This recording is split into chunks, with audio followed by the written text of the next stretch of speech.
Welcome back to my channel this side Akash के साथ 64 and मैं पंजाब से बिलोंग करता हूं। सो आई होप आप सभी लोग बहुत ही अच्छे होंगे माय ऑडियंस एंड जितने भी लोग मेरे चैनल के ऊपर पहली बार आए हैं सो आप सभी लोग मुझे सब्सक्राइब कर दें एंड साथ ही साथ जो बेल आइकन है उसको भी ज़रूर दबाएं सो दैट आपके साथ जो फाइनेंस के रिगार्डिंग और भी एजुकेशनल और नॉलेजेबल जो वीडियोज़ हैं वो आने वाले टाइम के साथ जो टाइम टू टाइम पर आपके साथ शेयर होती रहे। सो आज चलिए आज का जो टॉपिक है हम आज जानते हैं कि क्या रहने वाला है। सो बेसिकली आज मैंने क्या डिसाइड करा है कि आपके साथ मैं कुछ चीज़ें शेयर करूं। रिच डैड पुअर डैड जो जिनके ऑथर हैं रॉबर्ट टी कियोसाकी, बहुत ज़बरदस्त वो एक ऑथर है, ठीक है ना। हाई सेलिंग जो उनकी रहती है, ठीक है ना।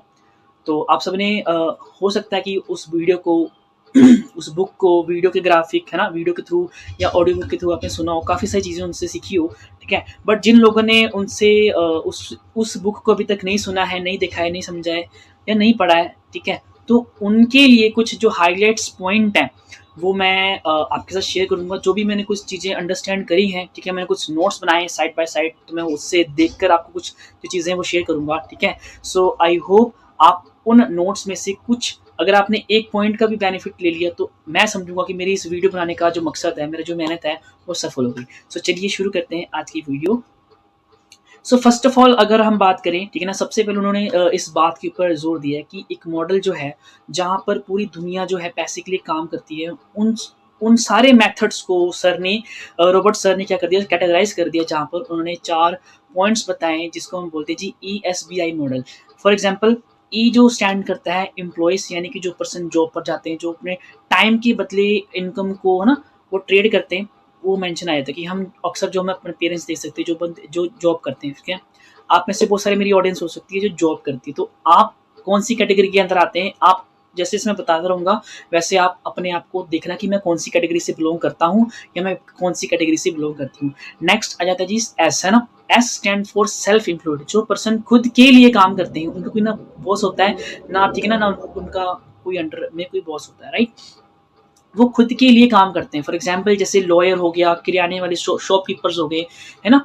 ऐसे बहुत सारे जो शॉपकीपर्स होते हैं वो हो गया, ठीक है ना। लॉयर, पेंटर, आर्टिस्ट लोग जो हो गए, क्रिकेटर, है ना। They are already self employed people, right.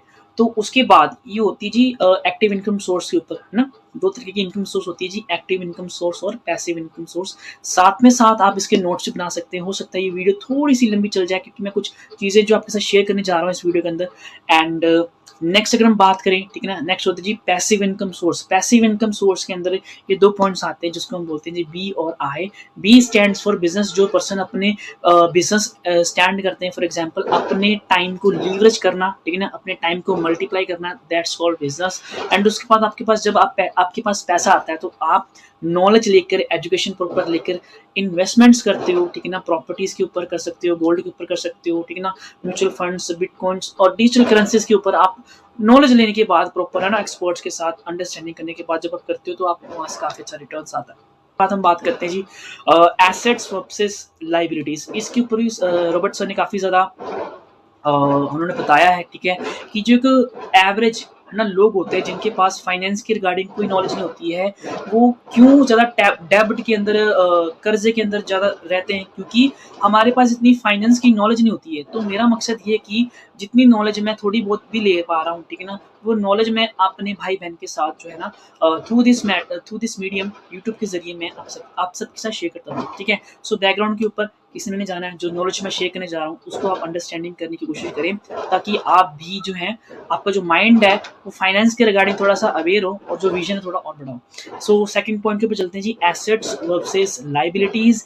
Assets और लाइबिलिटीज को अगर हम अंडरस्टैंड करने की कोशिश करें तो एसेट्स जो बेसिकली हैं, सिंपली जो चीज़ आपकी पॉकेट के अंदर पैसा लेके दे रही है, दैट इज कॉल्ड एसेट्स। और जो आपकी पॉकेट से पैसा निकाल रही है, that is called liabilities. For example के लिए अगर हम बात करें, एक दुकान है ना, हमने एक लैंड लिया, उसको हमने रेंट पर दे दिया। एक गाड़ी ली, हमने इसको रेंट पर दे दिया, टैक्सी के लिए दे दिया, ठीक है। ऐसे कुछ चीज़ों को हमने फॉर एग्जाम्पल के लिए माना, तो जो कमरा बनाया हमने उसको रेंट पर दे दिया, तो वो हमको महीने भर क्या दे रहा है, रेंट दे रहा है, किराया दिलवा रहा है, तो हमारी पॉकेट के अंदर क्या आ रहा है, पैसा आ रहा है। सेकेंडली हमने कार खरीदी, कार को हमने क्या कर दिया जी, टैक्सी के ऊपर, है ना, लगा दिया, ठीक है। तो वो हमको क्या करिए जी, पैसा दे रही है महीने पर, है ना। अब वो ऐसे घर पे खड़ी नहीं है, तो ये हमारा हो गया एसेट, ठीक है। और भी ऐसी चीज़ें हैं जैसे शेयर हो सकते हैं, ठीक है ना। शेयर जैसे हम किसी के शेयर खरीद लिए, ठीक है, तो हमको डिविडेंड आता है वहाँ से, प्रॉफिट आता है जी हमको वहाँ से, तो वो भी हमारा एसेट हो जाएगा। ऐसी हमने प्रॉपर्टीज़ खरीद ली, ठीक है ना, प्रॉपर्टीज़ हमको क्या देती है, पैसा देती है। ऐसे कि कहीं पर इन्वेस्ट कर दिया गोल्ड के ऊपर, ठीक है ना, तो वो भी हमको एज एन एसेट्स जो है वो रिटर्न मनी करता है, ठीक है। सेकेंडली अगर बात करें सेम कंडीशन को, ठीक है ना, हमने बहुत अच्छा घर खरीद लिया, अब हमारे पास इतने पैसे तो नहीं होते हैं, ठीक है ना, नॉर्मल मिडिल और लोअर मिडिल क्लास और पुअर फैमिली के पास है ना, इतने पैसे तो नहीं होते हैं कि हम लगभग 10 लाख 20 लाख कैश में चीज़ों को अफोर्ड कर पाएँ। तो उन लोग क्या हम लोग क्या करते हैं बेसिकली, ईएमआई के ऊपर हमारा जो सर्कल ऑलरेडी चलता है, ठीक है ना, ये आपको पता ही मेरे को भी पता है।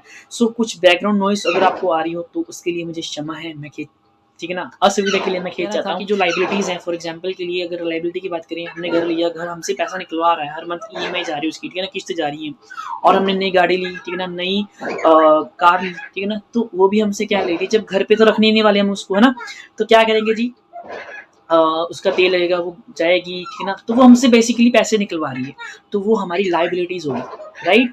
और फॉर एग्जांपल सबसे बड़ी चीज़ फ़ोन फ़ोन खरीद लिया, ठीक है ना, फ़ोन खरीदने के बाद उसके बाद सिम चलेगी, सिम जो है हम केस भी डलवाएँगे, उसका कवर भी डलवाएँगे, फिर कार्ड भी लेंगे, फिर एक्सेसरी भी लेंगे उसके लिए, ठीक है ना, एयरपोर्ट्स होगा, मतलब वो चीज़ हमसे पैसा ले रही है, दैट इज़ कॉल्ड लायबिलिटीज़, ठीक है। ये आपको ज़्यादा बताने की ज़रूरत नहीं आई। मैं आई होप कि आपको ये चीज़ अंडरस्टैंडिंग हो चुकी है। थर्ड पॉइंट के ऊपर चलते हैं जी, कैश फ्लो का कॉन्सेप्ट, ठीक है ना, बड़े प्यारे तरीके से समझाया उन्होंने कि एक पुअर माइंडसेट या पुअर पीपल जो होते हैं उनकी हैबिट्स के कारण वो पुअर बनते हैं, ठीक है ना। एक एवरेज पर्सन अपनी हैबिट्स के कारण पुअर बनता है, और अपनी ही हैबिट को अगर वो चेंज करे तो हैबिट के कारण वो रिच कैटेगरी के अंदर जा सकता है। मतलब कि आप अभी पुअर नहीं हो, ठीक है ना, अगर आप अपने आप को न्यूट्रल लेवल पे लेके जाओ, तो अगर आप अपनी हैबिट्स को अंडरस्टैंड करो, एनालिसिस करो कि यार मेरी जो फाइनेंस की हैबिट्स है वो क्या है, पैसा आता है जाता है, मैं बचा पा रहा हूँ कि नहीं बचा पा रहा हूँ, क्या मैं करूँ, ठीक है ना, तो वो आप अंडरस्टैंडिंग करने के बाद उसको आप चेंज कर सकते हो, तो आपको जो है धीरे-धीरे वो है हेल्प होनी स्टार्ट हो जाएगी। सो चलते हैं जी, पुअर माइंडसेट क्या कहता है जी, पुअर माइंडसेट कहता है कि मेरे को सैलरी आई, मेरे को इनकम आई, मेरे खर्चे ये हैं, बिल्स हैं, ठीक है ना, ईएमआई है ना, सारा कुछ उसने कर लिया, ठीक है ना, उसने अपने खर्चे को क्या कर लिया जी, खत्म कर लिया, और कुछ जो 5% 2% बचा, ठीक है ना, 10% जो बचा वो उसने सेविंग कर ली, वो सेविंग उसके पास ऐसी रहेगी, वो सेविंग डबल नहीं होने वाली, सेविंग ट्रिपल नहीं होने वाली, ठीक है ना, तो वो ऐसे ही रहने वाला है। दूसरी तरफ जो हमारा पुअर माइंडसेट है, जो रिच माइंडसेट है, वो बेसिकली क्या बता रहा है, ठीक है ना, आपके पास इनकम आई है, आपने उसको डिवाइड कर लेना जी आपने, ठीक है ना। फॉर एग्जांपल मुझे क्या बेटर लगा कि आपने 25% आपने क्या करना है, एक सेपरेट रखना है, ठीक है। उसके बाद 55% आपने क्या करना है, अपने खर्चे जो हैं एक्सपेंसेस के ऊपर लगाना है। बचेगा 20% आपने जो भी आपको पर्सनल लगता है कि ना कि मैंने ये चीज़ खर्च करनी है या रखना है, वो चीज़ पे कर सकते हो। 25% जो मैंने स्टार्टिंग में बताया था, उसमें से 10% आप अपना टाइट दशवांश जो होता है, ठीक है ना, वो वाला कर सकते हो, ठीक है ना। और उसके बाद जो 10% बचा उसको आप इमरजेंसी फंड के लिए इकट्ठा करना स्टार्ट कर दो भाई। 6 महीने का एटलीस्ट हो, 1 साल का हमारे पास इमरजेंसी फंड हो, तो वो चीज़ इमरजेंसी के ऊपर चलेगी। 5% जो बचा स्टार्टिंग के ऊपर, आप इन्वेस्टमेंट्स के ऊपर लगा सकते हो। 500 1000 1500 2000 करके ऐसे ऐसे आप स्टार्टिंग के अंदर इन्वेस्टमेंट्स करनी स्टार्ट कर सकते हो सीखने के बाद। अब सीखना स्टार्ट करो, ठीक है जी। उसके लिए भी काफ़ी सारे आपको एप्लीकेशंस और नॉलेज यूट्यूब से भरा हुआ है। सेकेंडली बात करें, ठीक है, तो रिच हैबिट क्या कहती है, आपके पास इनकम आई, उसको आपने क्या करा, एसेट के ऊपर लगाया, वो आपको और भी इनकम लेके दे रही है, और उससे आप फ्रीडम की तरफ जाना स्टार्ट करती है, ठीक है। सो जो हमारे पास मनी आती है, हमें उसको सिर्फ खर्चों पर नहीं लगाना चाहिए, ठीक है ना, बट हमें एसेट्स के ऊपर भी हमको तवज्जो देनी चाहिए, फोकस करना चाहिए कि कैसे मुझे साइड बाय साइड जो इनकम आनी स्टार्ट तो हो एटलीस्ट, मैं एक सिस्टम तो क्रिएट करूँ, फनल तो क्रिएट करूँ। और आगे हम बात करें तो फाइनेंशियल एरियाज जो होते हैं, ठीक है ना, काफ़ी ज़्यादा मज़ेदार लगा मुझे ये चीज़, ठीक है, कि हमारा हमारा जो आईक्यू है, फाइनेंशियल जो आईक्यू है, वो कैसे हम बढ़ा कर सकते हैं। 5 एरिया सर ने बताए। फर्स्ट ऑफ ऑल जी, आपका जो है मेकिंग मनी, ठीक है ना, कि पैसा बनता कैसे है, उसको बनाना कैसे है। उसके बाद जो पैसा आपके पास आया, उसको प्रोटेक्ट कैसे करना है, ठीक है जी। प्रोटेक्ट कैसे होगा वो चीज़, ठीक है ना, उसको बचा के रखना है। उसके बाद उसकी बजटिंग करनी है, ठीक है। जैसे अभी मैंने आपको पिछले स्लाइड में बताया ना कि 100% फॉर एग्जांपल आपको 30,000 40,000 आपका बन रहा है, उसमें से आप क्या करो, फर्स्ट ऑफ ऑल 25% ना आप अलग कर लो, जिसमें से आपका 10% दशवान चला गया, टाइल जिसको बोलते हैं, ठीक है ना। उसके बाद 10% आप सेविंग करो जो आपका इमरजेंसी फंड के लिए चाहिएगा। 5% जो आपका बचा उसमें से आप इन्वेस्टमेंट करनी स्टार्ट करो, छोटी छोटी लिटिल लिटिल इन्वेस्टमेंट्स करो, ताकि आपको छोटा छोटा जो रिटर्न्स है वो आने स्टार्ट हो, आप रिस्क लेना स्टार्ट करें, आपको अंडरस्टैंडिंग हो, ठीक है जी। उसके बाद आप जो 55% बच रहा है उसको आप एक्सपेंस करो, जो भी हमारी बेसिक नीड है, खाना पानी बिजली, है ना, ट्रैवलिंग का होगा, ये चीज लगाओ। बाकी जो 20% बचा उसमें से आप उसको अपने लिए यूज कर सकते हो, मतलब आप बजट कर रहे हो अपनी चीजों को, राइट। उसके बाद आप लीवरेज करना। अब आपके पास लीवरेज का मतलब होता है जी मल्टीप्लाई करना, राइट। आप अपने पैसे को मल्टीप्लाई कैसे कर रहे हो, ठीक है। तो उन चीज़ों को भी आप अंडरस्टैंडिंग करना स्टार्ट करो, ठीक है। एंड उसके बाद मतलब आपने एसेट्स पे लगाना स्टार्ट करा, ठीक है ना। तो अब आपको आप उस लीवरेज की हुई मनी को कैसे और इम्प्रूव कर सकते हो, जो मेथड्स आपको अलग अलग एरिया से आ रहे हैं, आप उनको कैसे इंप्रूव कर सकते हो, उसके ऊपर हम फोकस करना स्टार्ट कर सकते हैं अगर हम इन 5 फाइनेंशियल एरियाज के ऊपर काम करना स्टार्ट करते हैं। First of all making money, secondly जैसा मैंने बताया कि प्रोटेक्टिंग मनी, ठीक है ना। फिर आप उसको बजट करना स्टार्ट करो, देन उसको आप लीवरेज करना स्टार्ट करो, एंड फाइनली आप उसको इंप्रूव करो, कैसे हम ग्रो कर सकते हैं। आगे बात करें जी बिल्ड सिस्टम, ठीक है जी। जॉब हमें खाना दे सकती है, मैं जॉब के खिलाफ बिल्कुल नहीं हूँ, हमारा घर अभी तक जॉब से चलता है, आपका भी चलता होगा, ठीक है ना। बट अगर हम आज की डेट के अंदर उस मेथड के ऊपर रहेंगे, ठीक है ना, तो हमारा भी जो फ्यूचर होगा वैसा ही होगा जैसे हमारी अपर जनरेशंस का हम आज देख रहे हैं, ठीक है जी। सो ये बहुत प्रैक्टिकल बातें आपके साथ शेयर कर रहा हूँ मैं, ठीक है। और आप सेम जनरेशन के भी हो सकते हो, मेरी अपर जनरेशन के भी हो सकते हो, मेरे से डाउन जनरेशन के भी हो सकते हो, तो आप अंडरस्टैंडिंग इसको कर सकते हो, राइट। आगे बात करें build system, not only jobs, ठीक है। जॉब्स हमें एक दिन का खुला सकती है, ठीक है ना, बट बिजनेस और सिस्टम अगर हमने तैयार कर लिया, टाइम जरूर लगेगा इनिशियल लेवल के ऊपर, बट अगर वो बन गया तो लाइफ टाइम की रोटी है जी, जनरेशन के लिए रोटी है, ठीक है जी। बहुत जबरदस्त मुझे पॉइंट लगता है। उसके बाद पावर ऑफ लीवरेज, ठीक है। अभी देखो सबके पास टाइम सेम है, मेरे पास भी सेम टाइम है, आपके पास भी सेम टाइम है, अंबानी जी के पास, जितने भी हमारे बड़े बिजनेसमैन हैं, ठीक है ना, सबके पास जो टाइमिंग है वो सेम है, 24 आवर्स। बट आप और मैं उसका ज्यादा मैक्सिमम बेनिफिट नहीं ले पा रहे हैं।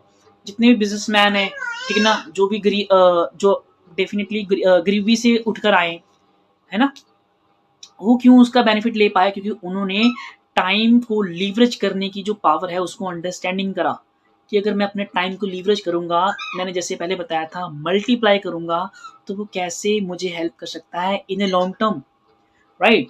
सो टाइम को लीवरेज करना, अपनी पावर को लीवरेज करना बड़ा इंपॉर्टेंट है, ठीक है ना। 3 चीजें हैं, ठीक है ना। मैं समझने वाली बात क्या है, आज के टाइम अगर बात करें, नवंबर 25 में ये शूट हो रहा है वीडियो, तो अगर आप आने वाले टाइम के ऊपर इसको वीडियो को देख रहे हो, ठीक है ना, तो अच्छी बात है, समझने वाली बात तब भी रहेगी। सबसे पहली बात, टाइम एक बार गए तो नहीं आएगा। मनी, ठीक है ना, उसको अंडरस्टैंडिंग करना बड़ा ज़रूरी है कि 99.99% जो प्रॉब्लम्स हैं वो मनी से ही सॉल्व होती हैं, और मनी से ही क्रिएट होती है। मनी नहीं है तो क्रिएट है, मनी है तो सॉल्व है, राइट। उसके बाद सबसे बड़ी इंपॉर्टेंट चीज़ है स्किल्स। अगर आपके पास स्किल्स हैं तो आप किसी भी चीज़ को दोबारा से रिक्रिएट करने की क्षमता रखते हो। तो लीवरेज कैसे हो सकता है, फॉर एग्जाम्पल के लिए टाइम, एम्प्लॉय जैसे जो बिजनेसमैन होते हैं वो क्या करते हैं, अपने नीचे एम्प्लॉयज रखते हैं। इन्वेस्टर्स जो पैसा देते हैं, ठीक है ना, आप उनके पैसे का यूज कर सकते हो अच्छी चीज़ों में इन्वेस्ट करके, वो आप है ना ग्रो कर सकते हो, या आप उनको अपना पैसा दे सकते हो, ठीक है ना। अच्छे इन्वेस्टर्स जो होते हैं उनके आप नॉलेज ले सकते हो, शर्गित कर सकते हो अपने आप को, ठीक है ना, नॉलेज ले सकते हो। उसकी बात स्किल्स, जो भी अपने आपकी फील्ड के एक्सपर्ट्स हैं डिजिटली ऑफलाइन के अंदर, जिनको आप जानते हो, ठीक है ना, जिनसे आप सीख सकते हो, उनसे सीखो, ठीक है ना। नॉलेज लो, स्किल्स लो, अपनी जो क्रिएटिविटी है उसके अंदर ऐड करो, और आप कितनी सारी न्यू क्रिएशंस कर सकते हो, न्यू इनोवेशंस कर सकते हो, राइट। सो तो अगर हम उसके बारे में थोड़ा सा, अगर मैं एग्जाम्पल के ऊपर बताऊँ ना, मेरे पास और आपके पास एक दिन में 24 घंटे हैं, ठीक है ना। बट अगर मैं बोलूँ कि यार अगर आप एक दिन के अंदर 100 घंटे का काम कर सकते हो, तो आपका 99% जवाब रहेगा सर नो, भाई नहीं।